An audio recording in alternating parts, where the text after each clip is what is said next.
Welcome to the Midlife Men podcast with me, Philip Briscoe. In this episode, my guest is Mark Lawry. He was a qualified solicitor and then switched to become a stay-at-home dad. For many years, he's been, in his own words, an active participant in depressive illness since he was in his teenage years, which sparked his interest in wanting to know more and understand everything that he possibly could about the subject. And he's now written a book which has the subtitle A Participant's Guide to Depressive Illness. So welcome to you, Mark. Thanks for having me on. Perhaps you can start by telling us about when you first started to experience symptoms, behaviour that you now know to be associated with depressive illness. Yeah, I guess one of the key things on this is I didn't think of them as symptoms because, as for all of us, our own experience is normal to some extent, or at least we don't think about it as a symptom.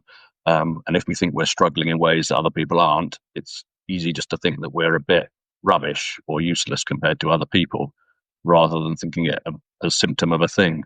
So I can look back, as I have done with various mental health professionals over time, to when I was 14 anyway, when I would just have more or less out of nowhere episodes where I just sort of suddenly couldn't really cope with things that I'd been perfectly able to cope with in the weeks and months before. And looking back, I can see that was the start of depressive illness, which has then carried on erratically with episodes from time to time since. And did you get? I know you're not dissimilar age to me. I mean, did you get help back? When you were a teenager, when you first realised that there was something that was. No, I mean, as I said, I really did just assume that I was just being a bit rubbish and a bit pathetic, and everyone else was managing to get on with everything, and I just wasn't. And I managed to maintain that view quite firmly right the way through working as a solicitor in the city, until I finally actually managed to seek some help when I was about 33. I was 33. And, that's one of the reasons, I guess, for why I think this podcast is great. It's, it's so easy not to seek help and to think it's some dreadful thing you've got to try to keep secret. There's this wonderful quote that depressive illness is this thing where you feel like you've got this terrible secret that you must keep from everybody, and you're not even really allowed to know what your secret is. Which is just, is a pretty horrible position to find yourself in. I mean, I went to desperate efforts to keep going and not let anybody know what was going on for me. And I don't sound like I'm ashamed of this, but I am kind of ashamed of the fact that I was sort of proud of the fact I kept going. And I was proud of the fact that when I finally did seek help, nobody seemed to have any idea there was anything wrong, and I was sort of proud that I'd managed to hide it, which is obviously a ridiculous thing to be proud of. It's not healthy, it's not good. I think it's very easy to have this idea that seeking help is a kind of sign that you've reached the point where you really can't any longer cope. And of course, logically, it's the opposite of that. Seeking help is the most sensible way of coping if you need help. Not seeking help when you need help is not coping. That's not coping. And it took me till I was 33 to figure that one out. So that wasn't very bright. So was there a particular tipping point or event that caused you to seek help? Yeah, I mean, I think that's one of the things with whatever the causes are of people having depressive illness. That they're many and varied and enormous, and some people have an event that triggers them off. They probably have some sort of propensity towards depressive illness, but nonetheless they're then triggered by something. I've never been, as far as I know, and you can never be quite sure, I've never been triggered by anything in particular. I just have these waves of depression that just come over me from time to time, and gaps in between them are unpredictable. And there's not really a particular obvious cause. I can carry on. I can be doing exactly the same things in the same circumstances that I was doing for the months before, and then just suddenly within the space of a week, I can go from basically fine to, I mean, very significantly not fine. Can you perhaps elaborate or give examples of what that looks like, for people listening as well? What I know you when we spoke before, you talked about things as simple as, brushing your teeth. Yeah, I mean, it's sort of it is a whole sort of assault on you as a being, as I'm sure many people listening to this will be aware. And it's sort of somebody whose book I like very much, Professor Wybrow, Mood Apart. It kind of divides the symptoms up into sort of three chunks, and one is low mood, which is perhaps what everybody might think, oh, that's what depression is. But it is so much more than that as well, and it's a whole series of things that become vicious circles that all feed off each other. And so classically, you don't sleep very well, which, and the problem with all of these things is once they start happening, it's not that you have a bad night's sleep. You carry on not sleeping very well for days and weeks and months. And that obviously makes you tired. And then what goes along with that is a sort of second whole category of symptoms that Professor Wybrow talks about, which are the sort of housekeeping symptoms of just your appetite and your whole looking after yourself, and you just haven't got the energy to look after yourself properly, and you don't want to look after yourself properly. And obviously that just makes things worse. But you just can't muster the energy. And as you say, I mentioned to you in the past, the point where I know things are going badly is where I'm in bed and the thought of having to brush my teeth is more than I can get my head around trying to achieve. And so I don't get out of bed. And I literally, it's just the thought that I would have to find the toothpaste and the brush and make one, put the toothpaste on the other and brush, and it's more than I can kind of muster the mental energy to think about. You talked I know when we talked before, we talked about this concept of, and I might pronounce this wrong, of anhedonia. Tell us more about that, because I think that's an extension of what you're talking about now. Yes, and I mean, I think, and it's not just me. Many people have suggested this is really actually the core of depressive illness, and it sounds very pretentious, anhedonia, but it's a Greek word, and an means not, and hedonia is the same root as hedonism. So it's very much not hedonism. It's not enjoying anything. It's not pleasure. Which it doesn't put like that. Maybe doesn't sound that bad, but it's literally in its sort of full form, an inability to find any pleasure in anything, any joy in anything, any enthusiasm for anything, and and it just means, you don't look forward to, I like my food. You don't look forward to a meal, but also it actually, you become unable, or I do at least, become unable to experience the taste of food, or you just, everything becomes this completely just flat thing with no hope. And sort of the absolute killer with it is you can so easily reach this point where you really can't imagine ever enjoying anything ever again. And I sort of get an idea of, for anyone who doesn't know what I'm talking about, and I fear many people perhaps will, but it's literally the point where if someone came to you and said, I will pay for you to go anywhere and do anything you want in the world, my only thought would be, there's not anything I want to do. There's nothing I'm interested in. There's nothing I want to do. Can I just go back to bed forever, please? And it's literally just an inability to even imagine. And also what it classically can do, and lots of people have written about this. Andrew Solomon, The Noonday Demon, I would really recommend to anybody. It's brilliantly written, and it has lots about the idea of anhedonia, and it's just, you can reach the point where you can't even really believe that you enjoyed any of the things you did in the past. Even you can look back on your past and sort of think, yeah, but I probably didn't. I didn't really enjoy that thing that at the time I thought I was enjoying. And it can just, which, I mean, you can imagine how if you're feeling that for days and weeks on end, it does become a pretty grim place. But this is, as you were saying, this is kind of cyclical, or it's it peaks and troughs. Yeah, yes, no, quite. And I mean, I mean, to some extent, luckily, and there's people who have very different.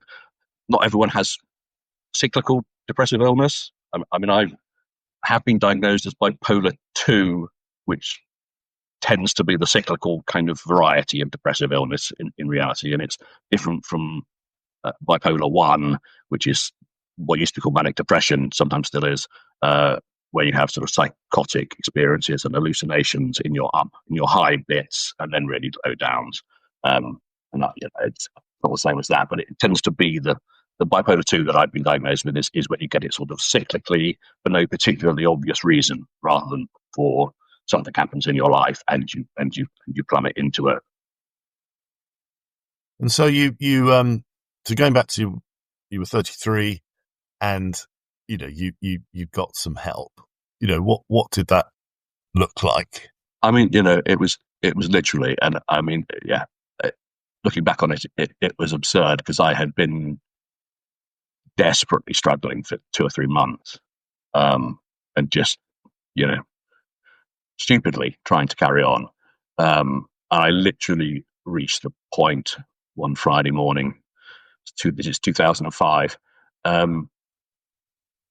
got out of bed and got my suit on.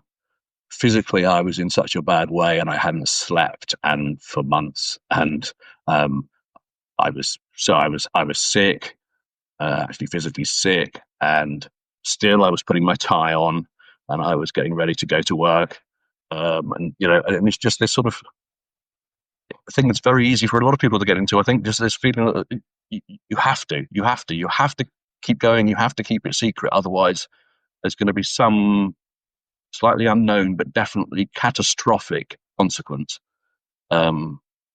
if you don't keep going. I mean, I guess it perhaps particularly, I'm talking about my own circumstance, I guess, because I had gone through the effort of getting qualified as a solicitor, and I'd been a solicitor for 10 years, and it is quite easy to imagine in that circumstance that revealing that actually you're not coping like people think you are at all is going to be the end of your career, and that's a bad thing. So kept on trying to hide it.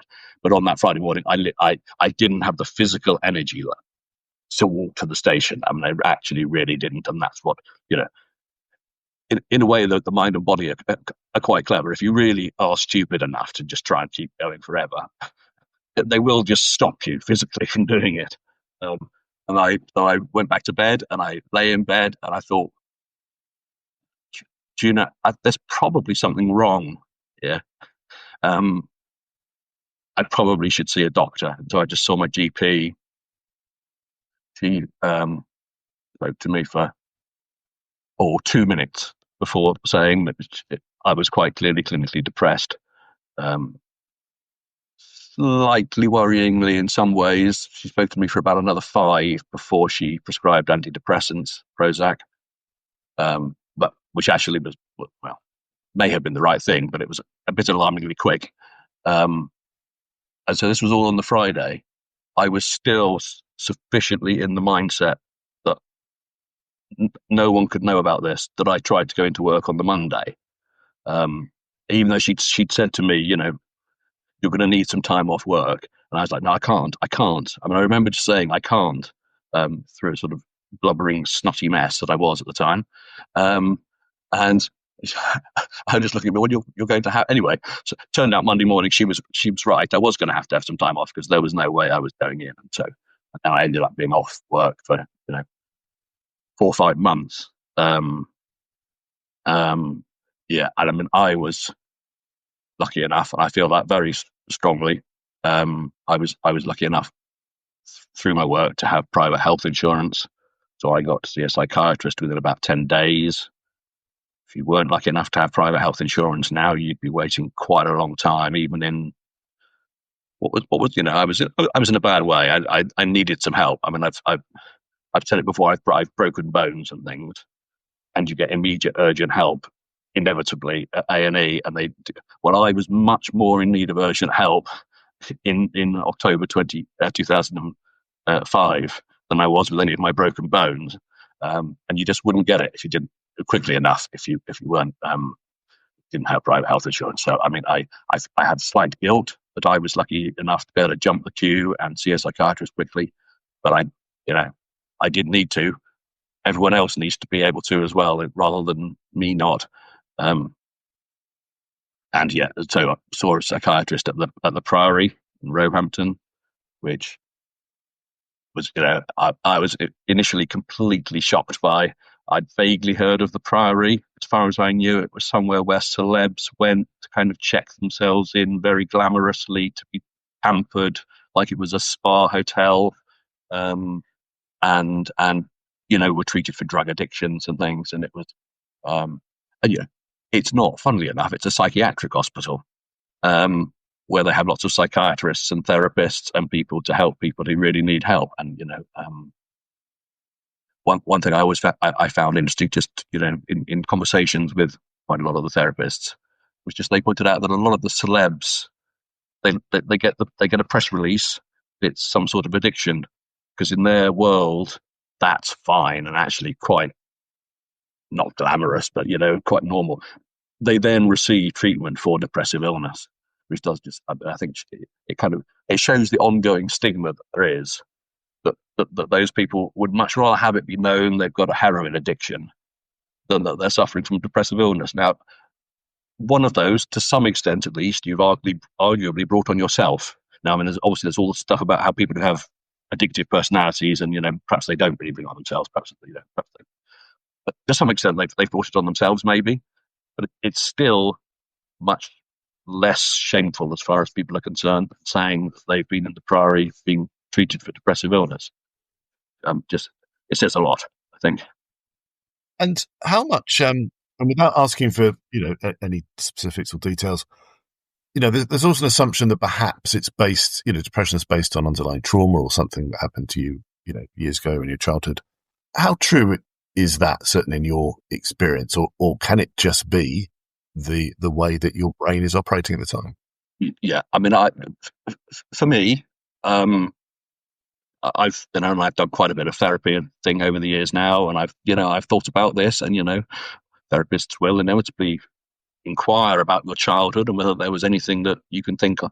I've never been able to come up with anything, which doesn't completely mean there haven't been things that might have made me more likely to get depressive illness, conceivably, that I'm still just not really quite aware of, because, like I said earlier, I mean, your own normal is sort of normal. So perhaps there were things that I mean, as far as I know, mine would seem to be pretty much at the purely biological end of cause, and it really varies for everybody, I think, from the reading I've done. And there's there are people who will be absolute, probably, from what I've read, everyone is somewhere on a propensity to suffer from depressive illness, like so many things.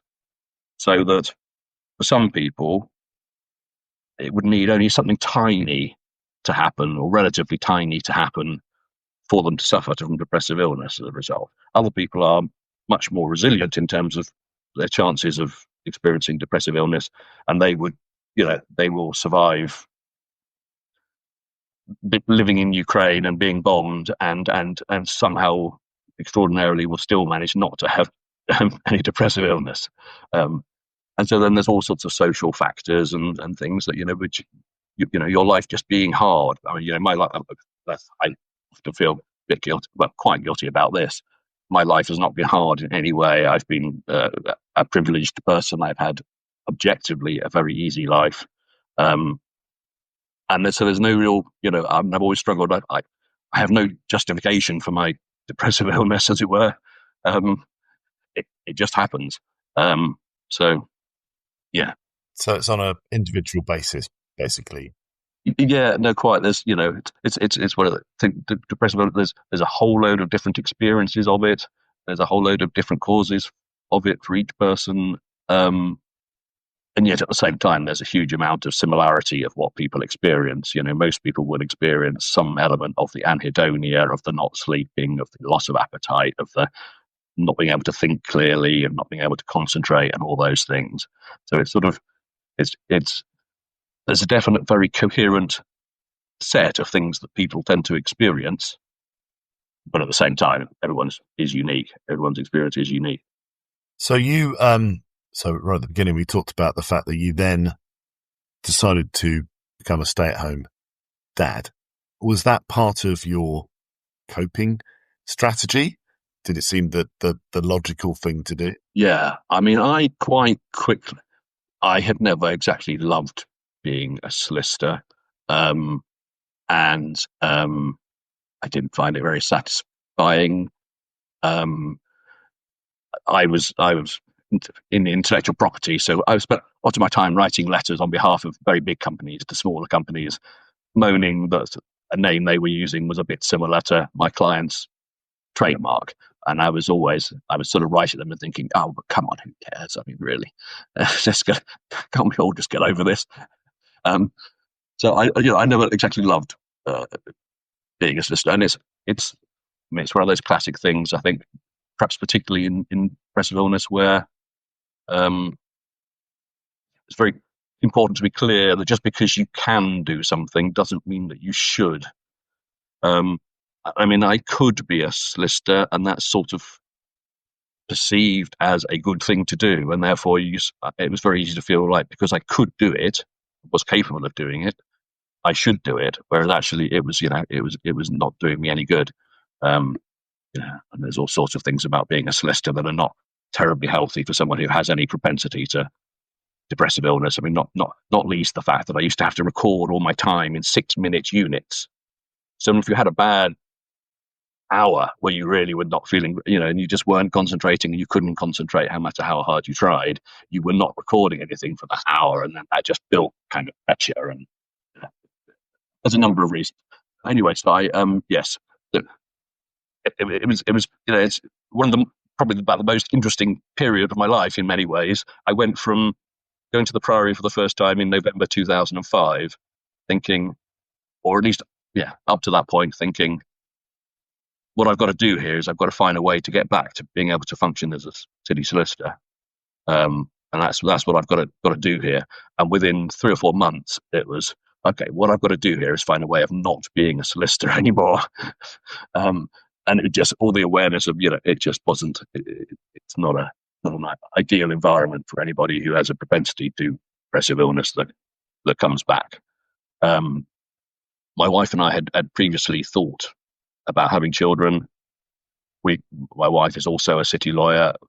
We had kind of had conversations where we agreed it wasn't going to work for us both to be city lawyers when you can regularly still be in the office at 10, 11 o'clock at night or whatever and have a child. We would be having to have a full-time nanny who actually looked after the children. So basically, this was my moment to seize my chance to get out of having to be a solicitor, and become stay-at-home dad. That's what happened. In the end, it all happened a little bit more abruptly than was the plan. For various reasons, my wife emerged from childbirth in a wheelchair with various broken bits, and so I became stay-at-home dad on day one at birth, which wasn't exactly the plan, but I did. And I mean, looking at golf, it's relevant. It's classic. I mean, well, I guess what I should say the relevant point of this podcast maybe is, and I have no idea why my episodes of depressive illness come on. I really don't. They just appear. I didn't have a bad one for the 10 years from that moment being stay-at-home dad. And obviously I guess, looking after small children, it gives you plenty to do. It gives you a sense of purpose. It is a sense of purpose where it's your child, and it feels like worthwhile. For whatever reason, I didn't have an episode at all, a significant episode for that sort of 10-year period. And I mean, no one would glamorize being a stay-at-home parent. It has lots and lots of periods of tedium and frustration and boredom and whatever. But it worked much better for me than being a solicitor had. And your children are still school age, are they? You're still... Well, yeah. Well, the older one will be off to university next year, so no. I mean, barely, barely. Yeah, but I mean, I have to say, you know, being a stay-at-home dad was interesting because I mean, I think there's even since the time of COVID, when obviously a lot of fathers just ended up spending a lot more time at home and more time with their children, and have then gone on to spend more time in doing childcare.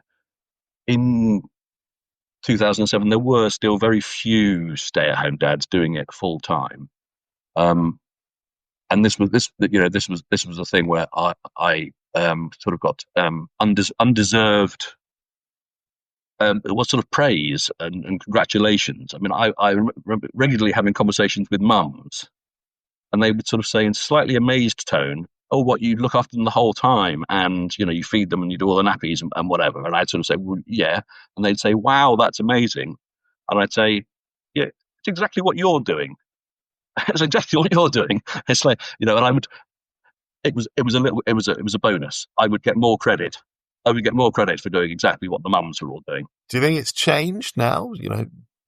I don't really know. I think maybe a bit. I mean, I think there definitely are more dads doing more of the childcare, I think, even than were then.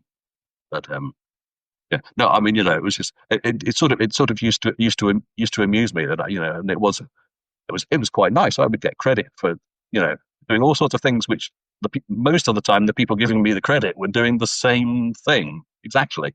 It's like, oh, what you are up at 4:30 this morning, and then you're sort of with them all day. Yes, like you. It was very odd.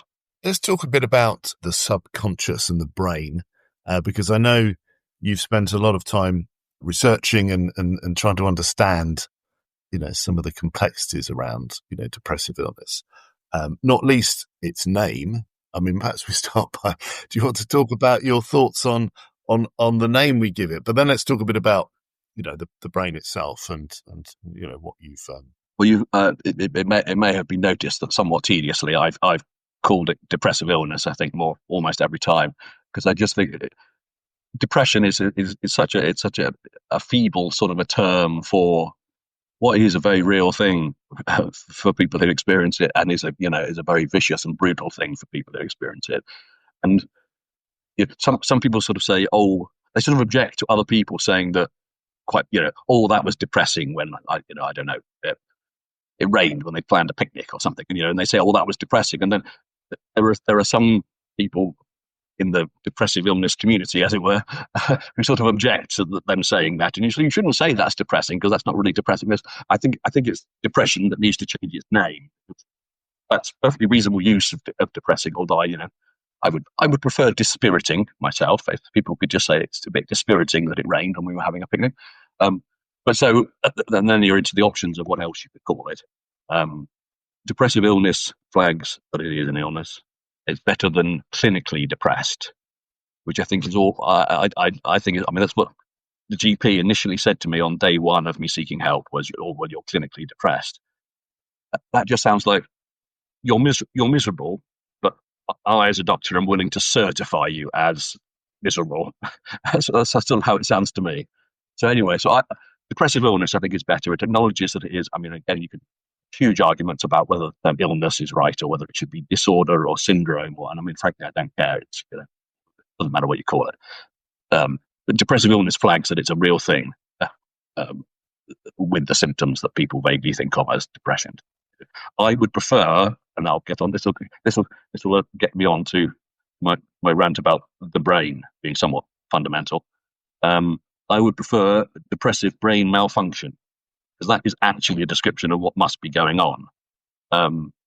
People will say disparagingly, "Oh, depression, depressive illness, that's just all in the mind." To which I sort of reply, I mean, yeah. Well, I mean, it is. That's what makes it so serious and so brutal. I mean, I don't know how other people think about it, but I kind of tend to think my mind is one of my most important things. And if it's all in the mind, that's quite serious. And then that in itself, then, well, what is the mind really? And I mean, people over centuries have argued about this, and they've come up with other explanations. to my simple way of thinking, the mind can only be something that emerges from the brain. I don't know where else it comes from. And people will talk about it as a sort of immaterial soul or all sorts of things people over the centuries have. I can't see how it doesn't come from the brain. So what we are talking about in depressive illness, like so many other, like epilepsy and Huntington's, all sorts of brain problems, is some sort of malfunction of the brain, because you reach the point your brain is clearly operating in a way which is not in your own best interests. It's removing all sense of enthusiasm or motivation from you. It's making you unable to think very rationally or to concentrate or to do anything. It tends to make you feel like you're completely useless and pathetic and worthless. So it's your brain creating a mind definitely unhealthy. And so I've read a whole load of neuroscience books to try and see what anybody knows about what is going on in the brain of someone who ends up experiencing depressive illness. And there are things that people have discovered, but the overwhelming thing that people have discovered is that the brain is really complex, really, really complex. So that it at least is not surprising that nobody quite knows what's going on in the brain in people who suffer depressive illness. It would be amazing if people did understand it. And it doesn't mean it's not a real thing. It doesn't mean it's not a real thing that people are experiencing. The descriptions that people have given over centuries and centuries of all different parts of the world of a thing that is clearly depressive illness, and they're all remarkably similar. It's clearly a real thing. Just because we can't pin down what it is that's going on in the brain that's causing it doesn't make it any less real. There was an article in Nature just about 10 days ago, which just sums up how mind-bogglingly complicated the human brain is, and why it's really not surprising we don't understand it. A group of scientists managed to analyze cubic millimeter of mouse brain, and in that cubic millimeter of mouse brain, which is smaller than a grain of sand, they found that there were 500 million connections, synapses, neural connections, and that the total wiring within that piece of brain in a mouse, smaller than a grain of sand, there were over 5 kilometers of wiring. Now, if you think that the human brain is that much more complex, and then you think of the whole human brain, it's reckoned that there's something like somewhere between 100 trillion and a quadrillion connections in a human brain, which, again, one of my favorite stats about just how just to get a feel for what that really means. If you were to count one of those connections each second, it would take you somewhere around 3 to 30 million years to count them all. And so anyway, just the point is, just the brain is an incredibly complicated thing. Depressive illness must emerge in some way from the brain, but it's not that surprising that we don't know exactly how, because it's going to be a long while until we are able to actually map a full map of the human connections. And I think people get sort of quite excited about MRIs that can sort of flag up areas of the brain that are doing stuff when people are asked to do things, and when they're in an MRI machine. But that's nowhere near telling us what's going on at an individual neuron or synapse kind of level. Is there a lot of that is beyond the realms of comprehension in terms of those scales and the magnitude.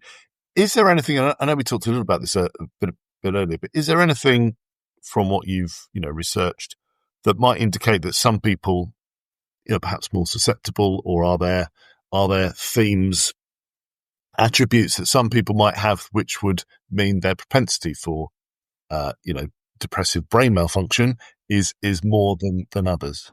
Yeah, no, absolutely. And I mean, obviously, there's been lots of studies done, and the most sort of telling with all of these sort of things to try and find out whether there's a hereditary or a genetic link is people have done lots of studies with twins who've either been brought up together or in rare circumstances, but does obviously happen, particularly on adoption, identical twins who are brought up separately. So identical twins have fundamentally exactly the same genetic makeup.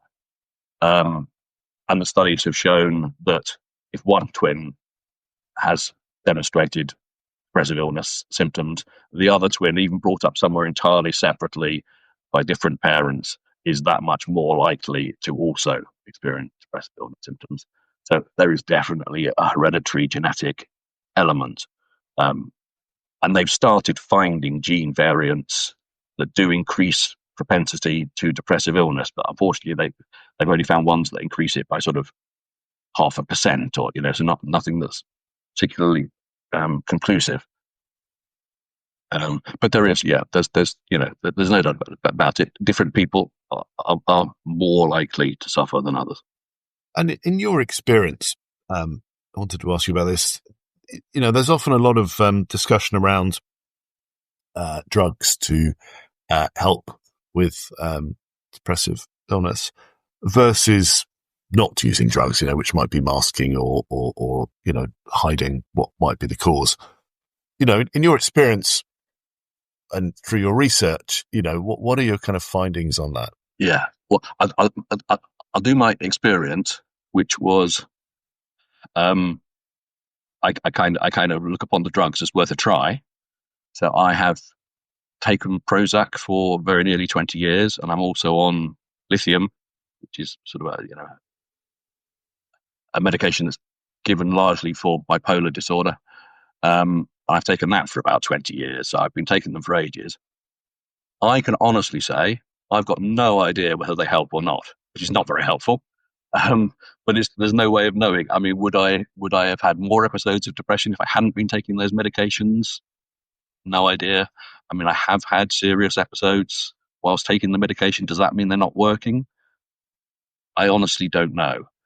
And I'm afraid that from my research that the results are not that much more conclusive on general population either.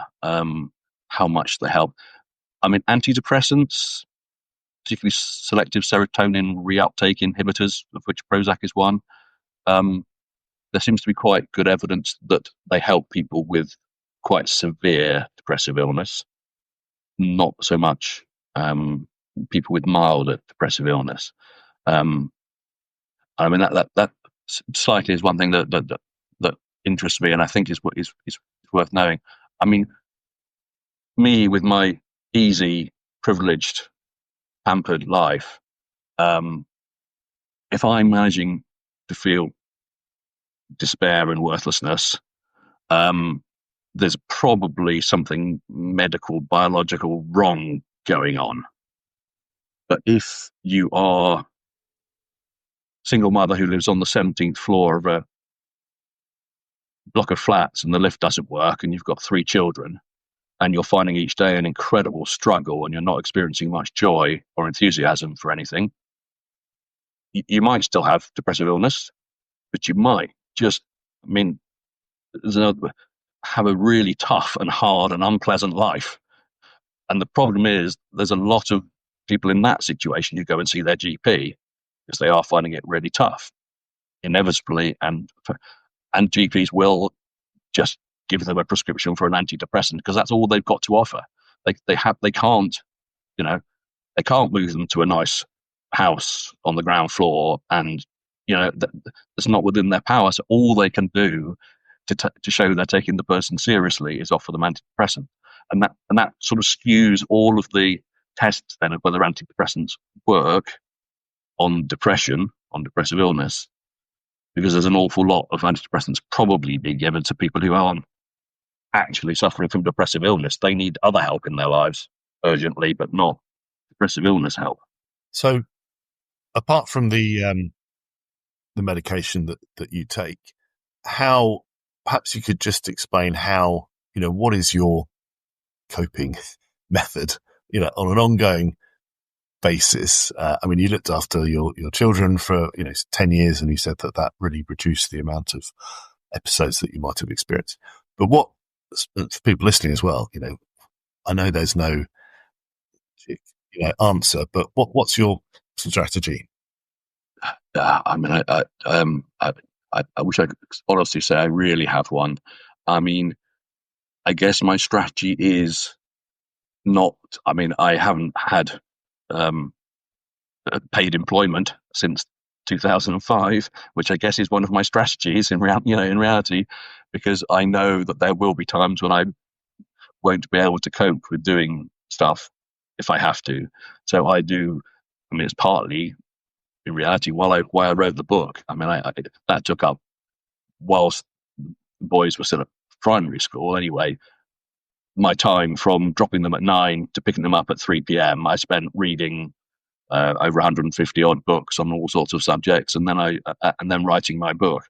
And obviously the advantage of that is if I had a period where I was feeling a bit mentally wobbly, I could just not really do that, and no one minded it. It didn't matter, and I could just take it easy whenever I wanted or needed to. So I mean, I guess that again, I'm very fortunate. I don't have to work, and so I do various volunteering things where I can basically do as much or as little as I want to do or feel I can do at any time. So I mean, I'm afraid I have no kind of magic answer to anyone who has to earn a living and things. But I mean, I guess it is the point. If you're feeling you're struggling, get some help, talk to somebody.